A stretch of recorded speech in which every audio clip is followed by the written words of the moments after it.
तो लाल टिब्बा का मतलब उस ज़माने में कहते हैं कि जो सबसे टॉप के ऊपर है वो लाल टिब्बा हो गया, और उसके वो जो कलर था पूरा उस बिल्डिंग का वो लाल कलर का था, इसलिए उसका नाम लाल टिब्बा आ गया। 4 दुकान 24 मकान, ये किस लिए?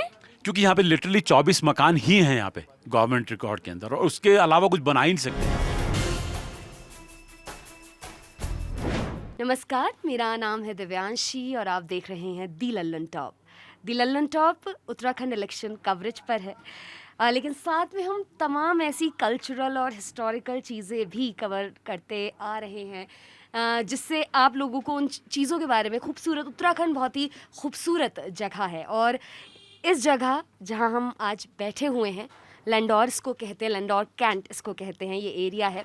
मसूरी से कुछ 1-2 किलोमीटर ऊपर की साइड अगर हम आएंगे तो हमें एरिया मिलेगा बिल्कुल, लेकिन जो एकदम ऑपोजिट चीज़ हमें दिखाई देती है, जिस तरह से हमने मसूरी में देखा, पूरा ट्रैफिक कंजेशन है, बहुत सारी और भी तमाम समस्याएं हैं, वो एकदम टूरिस्ट स्पॉट जिस तरह से बन गया। और ये बिल्कुल उसके उलट 180 डिग्री अगर हम बदल दें, एकदम शांत जगह, जैसे हमने यहाँ पर एंटर किया वो शांति यहाँ पर हमें फील हुई, महसूस हुई। और सबसे ख़ास बात कि ना सिर्फ ये एक नेचुरली ब्यूटीफुल जगह है, लेकिन इसका एक बड़ा ही खूबसूरत इतिहास है। और वो इतिहास क्या है, हमें यहाँ पर मिले हैं। सर, आपका नाम क्या है? मेरा नाम विपिन प्रकाश है। और सर, आप ये 4 दुकान एरिया है ना? ये 4 दुकान एरिया के नाम से जाना जाता है। अच्छा, आप यहाँ पर शॉप करते हैं? हाँ, ये मेरी शॉप है, टिप टॉप टी शॉप के नाम से। ओके। तो सर, यहाँ पर हम जानना चाहते हैं, हमने थोड़ा इस जगह के बारे में पढ़ा, हमने तमाम रिपोर्ट्स आती रहती, बहुत ज़्यादा नहीं बात की जाती, लेकिन कुछ कुछ चीज़ें हमने पढ़ी। तो क्या सबसे ख़ास बात है? हमने यहाँ पर सुना कि वुड कटिंग नहीं है 100 साल से, डिफॉरेस्टेशन का कुछ नहीं है, क्या थोड़ा सा उसके बारे में हमें बताएं। देखिए, यहाँ पे सबसे पहली बात तो मैं ये कहना चाहूँगा कि ये कैंट एरिया है, जिसकी वजह से कि ये पार्ट एक बचा हुआ है। जैसे आपने अभी बात की मसूरी के बारे में, तो मसूरी से ये बिल्कुल हटके है और बिल्कुल क्वाइट जगह है ये। और इसकी हिस्ट्री ये है कि जी यहाँ पे जब ब्रिटिशर्स लोग आए थे तो उन्होंने इस पार्ट को बचाया था। तो आपने सुना होगा उस ज़माने में जैसे कभी कोई बीमारी आती थी, जैसे अभी ये कोरोना काल हमारा आया है, तो उस ज़माने में भी जैसे कभी हैजा आ गया, कभी मलेरिया आ गया, तो उसमें भी पूरे के पूरे गांव उसमें चले जाते थे। तो अंग्रेज़ों ने अपने के आराम के लिए एक जगह बनाई थी इस लैंडौर कैंट को। और जो अब हमारा मिनिस्ट्री ऑफ डिफेंस का जो ऑफिस है, यहाँ से करीब 1 किलोमीटर आप आगे जाएंगे तो वहाँ पे DRDO का जो ऑफिस है, वो पहले एक हॉस्पिटल हुआ करता था, बहुत बड़ा, BMH के नाम से, ब्रिटिश मिलिट्री हॉस्पिटल। तो और यहाँ पे उन्होंने, अंग्रेज़ों ने फिर अपने 2-3 चर्चेज़ बनाए। जैसे मैं जहाँ पे भी बैठा हूँ उसके बगल में आप देख रहे होंगे सामने सेंट पॉल चर्च है, 1840 का है ये। तो जस्ट आफ्टर दैट ये वाली जो मार्केट आप 4 दुकान में बैठे हैं एकदम इस्टेब्लिश हो गई थी ये। तो इसको बने हुए कभी 150 ईयर्स हो गया है।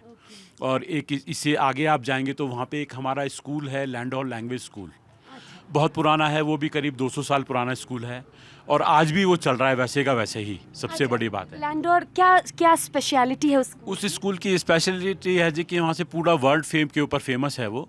और वहाँ पे हमारी संस्कृति है, जैसे वहाँ पे हिंदी है, संस्कृत है, उर्दू, पंजाबी, ये सब आज भी सिखाई जाती है वहाँ पे। हमने देखा था गढ़वाली भी सिखाई जाती है। गढ़वाली भी सिखाई जाती है, यस, वहाँ गढ़वाली भी सिखाई जाती है और आज भी वो स्कूल वैसे का वैसे ही चल रहा है। अच्छा। अभी हालांकि ये पिछले 2 साल से तो थोड़ा सा कोविड की वजह से कम है, वहाँ पे सब ऑनलाइन चल रहा है, लेकिन वहाँ पे पूरे विदेशों से वहाँ पे लोग आके पढ़ते हैं वहाँ पे। और उसके अलावा एक छोटी सी और मार्केट है वहाँ, सिस्टर्स बाज़ार, जो मैं आपसे वो हॉस्पिटल की बात कर रहा हूँ, तो वहीं एक छोटी सी मार्केट है, उसका नाम है सिस्टर्स बाज़ार। तो उसकी नर्सेज वहाँ रहा करती थी, तो इसलिए उसका नाम सिस्टर्स बाज़ार आ गया। और इसका ये जो जगह 4 दुकान है, वैसे यहाँ का रिकॉर्डेड नेम है चर्च फ्लैट शॉप्स। आप अगर गवर्नमेंट रिकॉर्ड में देखेंगे तो उसका नाम है चर्च फ्लैट शॉप्स। लेकिन यहाँ पे उस ज़माने में कोई सड़कें नहीं हुआ करती थी और यहाँ पे अंग्रेज़ लोग बहुत रहा करते थे, तो सब सामान हमको जो है नीचे से मंगाना पड़ता था, मसूरी से, देहरादून से। तो उस ज़माने में सब हॉकर्स लोग थे, कुली लोग जिनको बोलते हैं, तो उनको एक समझाना बहुत आसान होता था कि आपको कहाँ जाना है, कि आप वहाँ जाइए जहाँ पे 4 दुकानें बनी हुई हैं। तो बस वो 4 दुकान। फिर हमारे जो आपने सुना होगा ऑथर हैं बहुत बड़े, रस्किन बॉन्ड साहब, उन्होंने अपनी हर बुक में लिखा है 4 दुकान के बारे में। तो इसलिए वो इस जगह को प्रमोट करने में उनका भी एक बहुत बड़ा योगदान है, बॉन्ड साहब का। तो ये एक छोटी सी हिस्ट्री है यहाँ की। और बहुत बहुत शुक्रिया ये इतना अच्छे से बताने के लिए। सर, जिस तरह से हम देख रहे हैं, ऑब्जर्व कर पा रहे हैं, यहाँ पर जैसे टूरिस्ट का इन्फ्लो तो है नहीं, तभी ये इतना ऑफबीट डेस्टिनेशन बना हुआ है। यहाँ के लोगों की अगर हम जानना चाहें मेजर इकोनॉमिक एक्टिविटीज़ क्या हैं और ये किस तरह से काम करता है, तो उसके बारे में थोड़ा सा आप बताएं। देखिए, जो हम लोग हैं यहाँ पे, अब हम टोटली डिपेंड हैं टूरिस्ट बिजनेस के ऊपर। ये सारा सिनेरियो चेंज हुआ है पिछले 6-7 सालों में। उससे पहले यहाँ पे एक बहुत बड़ा स्कूल है, इंटरनेशनल स्कूल वुडस्टॉक, शायद नाम सुना होगा आपने। तो हम टोटली बेस्ड है वुडस्टॉक स्कूल के ऊपर, और जो मैंने आपसे बात की लैंग्वेज स्कूल के ऊपर, टोटली बेस्ड थे। लेकिन अभी धीरे धीरे वहाँ का वो सब बिजनेस हमारे से चला गया है।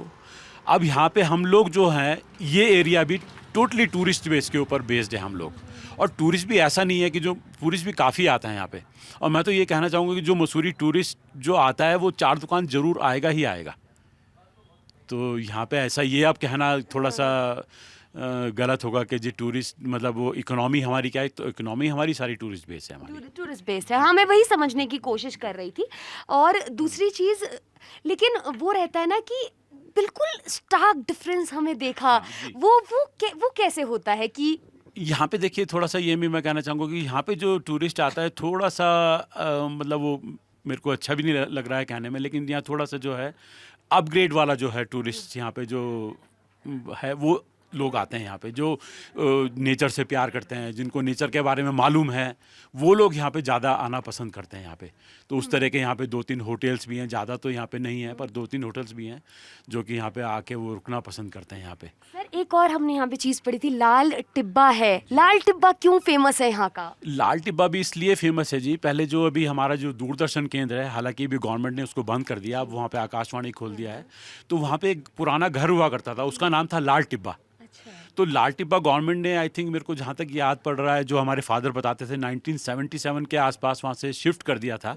तो पहले हमारा लाल टिब्बा जो सिस्टर्स बाजार एरिया में आपको बता रहा हूँ वहाँ हुआ करता था।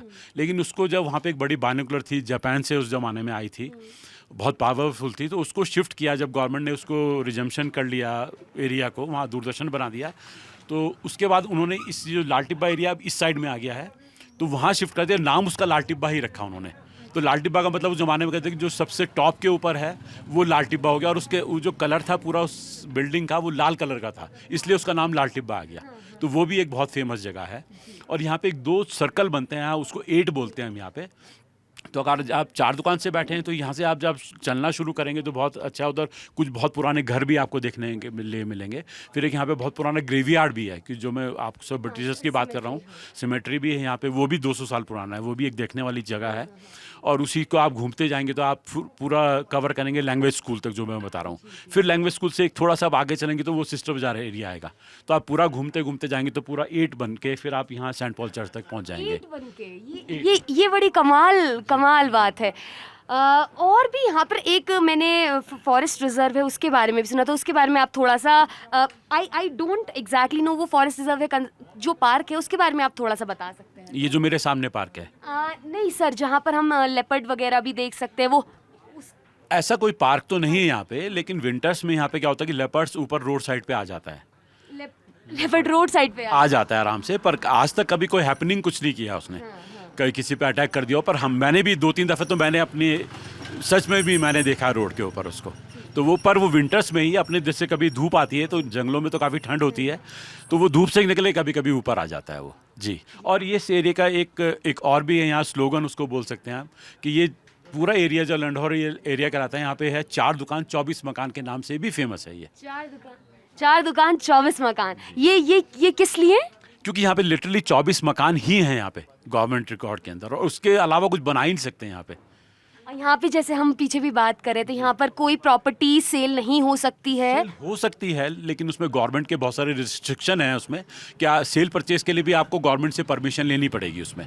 तो जो कुछ वो ब्रिटिशर्स लोग बना के चले गए, वो 24 मकान आज भी वो ही जिंदा हैं यहाँ पे। एक और सवाल मैं आपसे पूछना चाहूँगी, कुछ समस्याएं ऐसी जिनके लिए यहाँ के लोग कुछ परेशान, कुछ इस तरह का मुद्दा है यहाँ पर, कुछ भी चीज़ जो आप, सिंस हम इलेक्शन कवरेज के लिए भी यहाँ पर आए हुए हैं, हम जानना चाहते हैं क्या लैंडोर के लोगों की कुछ ऐसी परेशानियाँ हैं जिन पर सुनवाई नहीं हो रही है या जिन पर बात आगे नहीं पहुँच रही, इन इफ़ एनी। जी जी जी, देखिए सबसे बड़ा तो मुद्दा है आजकल के ज़माने में कि जो बहुत ज़रूरी है कि मेडिकल फैसिलिटी यहाँ पे बिल्कुल नहीं है, कि छोटी सी एक बीमारी के लिए भी हम लोगों को यहाँ से देहरादून जाना पड़ता है।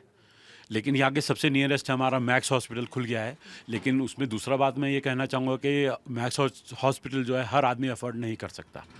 तो एक सबसे बड़ा जो मुद्दा है वो है। दूसरा है ट्रैफिक का, जो ट्रैफिक इतना पब्लिक आने लगी, टूरिस्ट आने लगा, उसके लिए कोई प्रॉपर पार्किंग्स नहीं है, रोड वही अंग्रेजी टाइम की छोटी छोटी सी हैं, तो वो भी एक बहुत बड़ा मुद्दा है यहाँ पे। सर ने हमें ना सिर्फ यहाँ की जो खूबसूरत चीज़ें हैं जिसके लिए लैंडोर जाना जाता है और जानना भी चाहिए, जिस तरह की यहाँ पे इकोनॉमिक एक्टिविटीज़ के बारे में भी हमने बात की, और दो समस्याएं मेडिकल फैसिलिटीज़, ये उत्तराखंड में भी पूरी समस्या है इन सब चीज़ों की। हम उत्तराखंड में तो मैडम नहीं कह सकते क्योंकि देहरादून में तो पूरा मेडिकल का एक हब है, उसके अलावा ऋषिकेश वहाँ पे एम्स आ गया है अभी। लेकिन मैं प्रॉपर मसूरी की तो जहाँ तक बात करना चाहूँगा कि यहाँ पे एक ये मेडिकल की तो एक बहुत बड़ी समस्या है यहाँ पे। मेडिकल की यहाँ पर समस्या है, ट्रैफिक भी जिस तरह से हम मसूरी से देखते हुए आ रहे थे, ये ज़्यादा दूर नहीं है मसूरी से, एरिया कंजेशन वहाँ पर है। तो इस तरह की और भी हिस्टोरिकल कल्चरल स्टोरीज़ हम आपके सामने लगातार लाते रहेंगे। उत्तराखंड से ये हमारी कवरेज है। जुड़े रहिए दी लल्लन टॉप के साथ। बहुत बहुत शुक्रिया, बहुत बहुत शुक्रिया सर। Thank you madam.